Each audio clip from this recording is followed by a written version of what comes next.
Ito, ang tunay na masarap na mechado.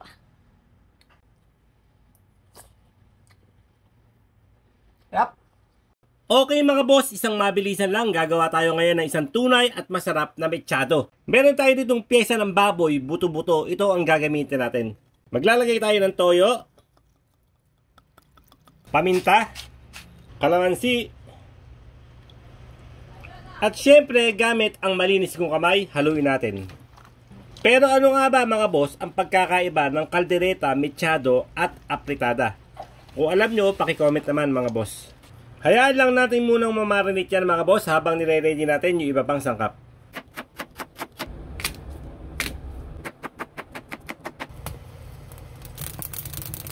Patatas at carrots mga bossing. Okay, goods na yan mga boss. Okay na natin. Okay mga boss, dito na rin tayo magigisa. Bawang,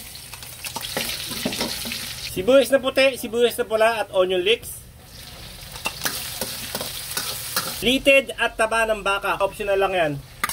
Naglagay lang ako para maglasang baka yung mechado natin. Okay mga boss, pag nangangamoy na sa buong barangay yung mga aromatics natin, pwede na natin ilagay yung minarinate natin kanina na buto-buto at ribs ng baboy. Huwag muna natin isasama yung pinagbabaran.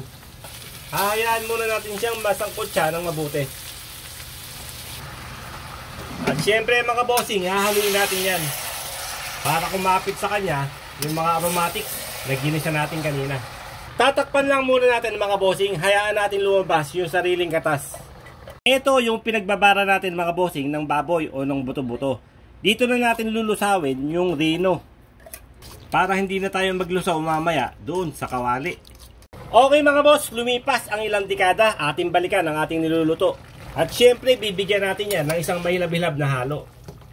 Ayun na nga mga bossing, lumabas na ang sarili niyang katas. Napapanahon na mga bossing para ilagay na natin yung pinagbabaran ng karne at nilusawan natin ng rino.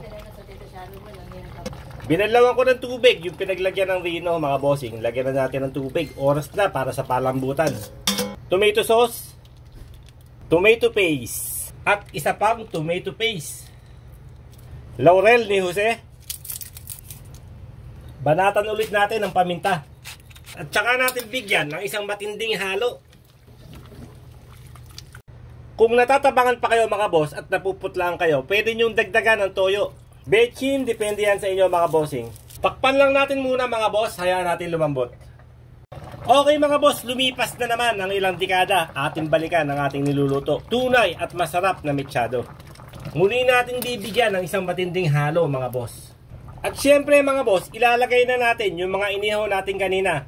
Kamatis, red at green bell pepper. Muli nating haluin pero 2 sandok na ang gamit ko para mas maganda ang pagkakahalo mga boss. Yun no. Okay mga boss, lumipas ang kahapong nagdaan. Ating balikan ang ating niluluto mga bossing. Isang tunay at masarap na mechado. Sa hinaba-haba boss ng pakuluan natin, eto na. Malambot na ang ating karne. Ibig sabihin mga boss, napapanahon na para ilagay natin yung pritong carrots at pritong patatas. At syempre mga boss, green onion. Bigyan natin ng isang matinding halo mga boss. Yun no. Napakaswabe. Okay mga boss, eto na ang ating tunay at masarap na mechadong buto-buto